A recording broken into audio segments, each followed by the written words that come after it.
Losing weight is hard, and unfortunately, your body is sabotaging you every step of the way. Your body is a biological machine that follows the laws of thermodynamics and needs energy and raw materials to stay alive, which is why you eat. The energy from food is measured in calories, and you need a certain amount to power your internal machines. Your brain thinks, your heart pumps, your gut digests, your immune system immunes, and you contract your muscles to move around. The harder a movement is, the more calories you burn. An hour of walking burns about 260 calories, moderate swimming 430, biking 600, running 700. If you eat more calories than you burn, your body stores them, mostly in the form of fat. 1 kilogram or 2 pounds of fat is about 7,000 calories. Seems simple. To lose weight, you have to burn more than you eat, so fat is turned back into energy. There are 2 ways to do this: eating less, which we'll cover in another video, and burning more, say by moving around aimlessly, also called working out. We also get told early on that exercising is healthy somehow, so working out should kill 2 birds with 1 stone. Unfortunately, this doesn't exactly work out. It's one of these frustrating experiences where you do what you think's right, only to not see the results you deserve. In reality, focusing on exercising is not a reliable way to lose weight. Some studies show that exercise can lead to some fat loss, others that it's minimal. How can this be? It turns out that until recently, we fundamentally misunderstood what moving around a lot does to our bodies. Disclaimer: the science on fat loss is complicated, and many studies compare vastly different populations, different measurements, and are complicated to understand. And the online discussion is full of personal anecdotes. This video covers general principles based on the current state of research. But when you look at the individual, there are variations. It matters if you're an athlete or casually try to lose weight. The myth of the workout. A few years ago, scientists began to compare populations in industrialized societies, which sit a lot, to hunter-gatherer communities who move around a lot. The Hadza people in Tanzania walk an average of 9 kilometers a day to find wild plants and hunt animals, dig for tubers, climb trees for honey, or collect water. They can move more in a single day than an office worker in a week. So of course they burn more calories, right? But it turns out that the Hadza burn the same amount of calories per day as a typical person in an industrialized country, around 1,900 for women and around 2,600 for men, which doesn't make sense at all. It's also not their genes, since it's the same for other hunter-gatherer tribes. So the confused scientists looked at similar measurements in individual countries. It got even stranger. Active people who work out regularly do burn more than inactive people, but only very little, often as low as 100 calories, the equivalent of a single apple. For some strange reason, in the long term, the amount of calories you burn is often relatively unrelated to your lifestyle. Per kilo of muscle weight, your body has a relatively fixed calorie budget it wants to burn per day. Sure, if you want to gain muscles by pumping iron, you also need to eat more to build and sustain them, or your new muscles wither away. But in total, your body keeps your calorie budget per unit of you pretty stable. And to make matters worse, if you want to lose fat, your body sabotages you in small and big ways. First of all, when you begin to work out regularly, maybe going for a run in the morning, your body may subconsciously make you move less when you don't pay attention. Maybe you take the elevator instead of the stairs, you sit more when you meet your friends, or you sleep longer, largely balancing out your burn again, preventing you from burning much fat. You can overcome this temporarily. If you do actually change your life after sitting around for years and suddenly start working out without eating more, this is a shock to your system. You actually do burn more calories and lose fat, so you can lose weight through exercise. But this is often very short-lived. Your body adapts and burns fewer and fewer extra calories each week until it restores its original calorie budget. After a few months, you burn a very similar amount to what you did when you didn't work out. If you stay really consistent, your burn might increase slightly and your body composition might change, but most people struggle with keeping up the habit if they don't love the extra movement, which is why so many people hit a weight loss plateau. Objection: what about muscles? Muscles burn 3 times more calories at rest than fat. This sounds impressive, but tissues like your brain, skin or intestines burn way more. In absolute terms, a more muscular body composition makes a difference for how many calories your body burns, but it's relatively small. Muscles matter a lot for health, longevity and performance, but not that much for weight loss. Bizarre. And now we're getting to the actual reason why exercise is healthy. Why your body is sabotaging you. So your body has an activity budget per day that it wants to stick to. This setting evolved when humans had to move a lot. Not because they wanted to, but because they had to find food for survival.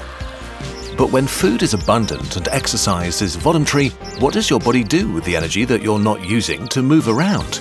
We're simplifying a lot here, and this is relatively new science, but in a nutshell, there are many different systems in your body trying to do their job as well as possible, and if there's extra energy, they seem to use it. Unfortunately, this is bad. When your immune cells detect injuries or infections, they trigger inflammation. Fighter cells, alarm chemicals and fluids flood into your tissue. This is crucial, but it also causes damage, so it needs to be cleaned up quickly or it can become chronic. And chronic inflammation is one of the major contributors to many serious diseases, from cancer to heart failure. If your immune system is on a tight budget, it has to be efficient with inflammation. With lots of free calories though, it overcommits. Another thing is that your glands produce hormones you don't need, like cortisol, the stress hormone, which triggers your fight or flight response.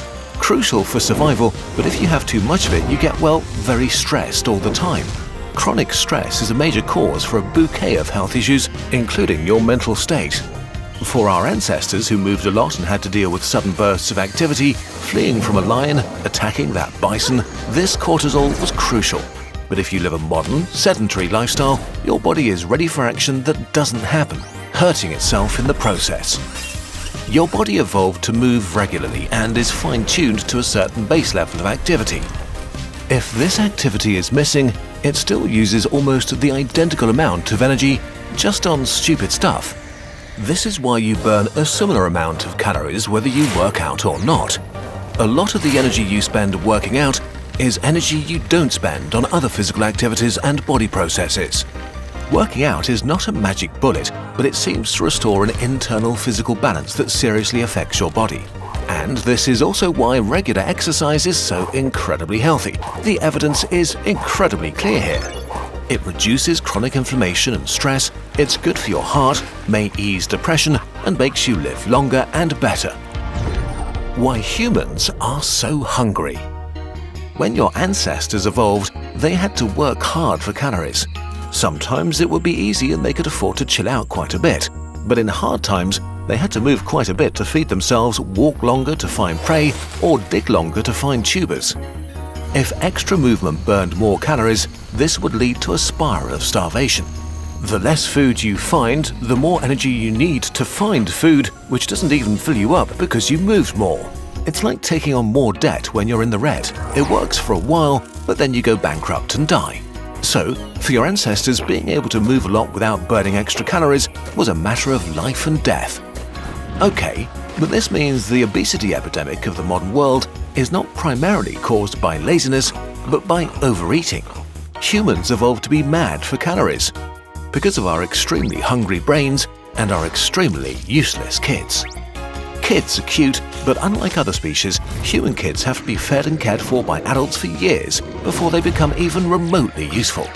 Because the human brain not only eats up about 20% of all our calories at rest, twice as much as our closest ape relatives, it also takes a lot of time to develop through playing, learning and honing social skills, all the things that make us human. Our species is so extremely calorie expensive to maintain that we became super efficient calorie harvesters. 5 hours of human hunter-gatherer foraging yields between 3,000 and 5,000 calories, while our ape relatives get no more than 1,500 in the same time. And we became so good at calorie harvesting precisely because of our big brains and years of social skill training.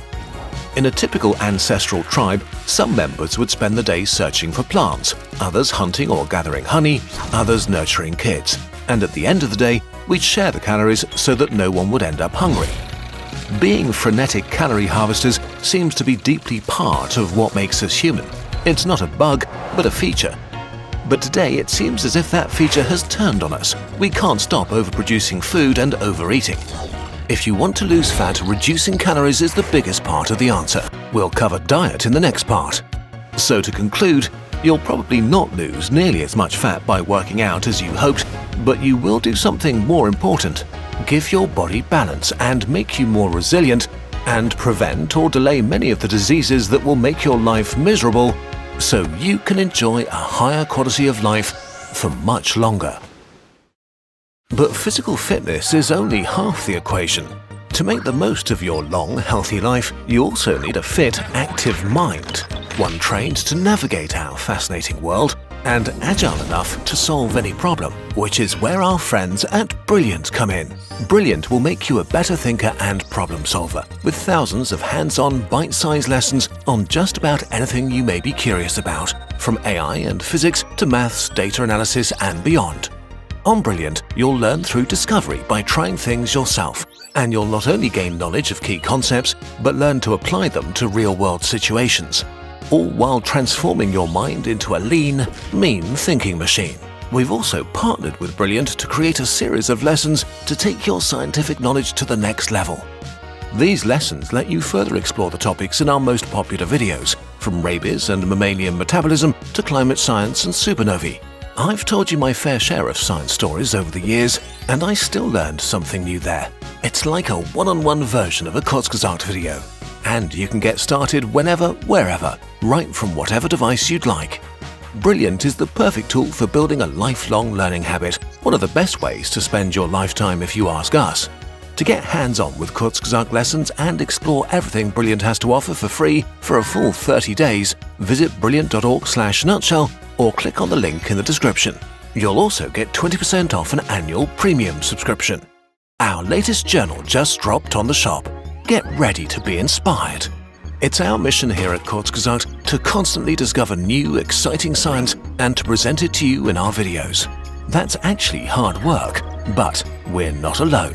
We're guided by our curiosity. It's what drives us to explore the world and to learn about anything and everything. We've now created a guide to curiosity to share this skill with you.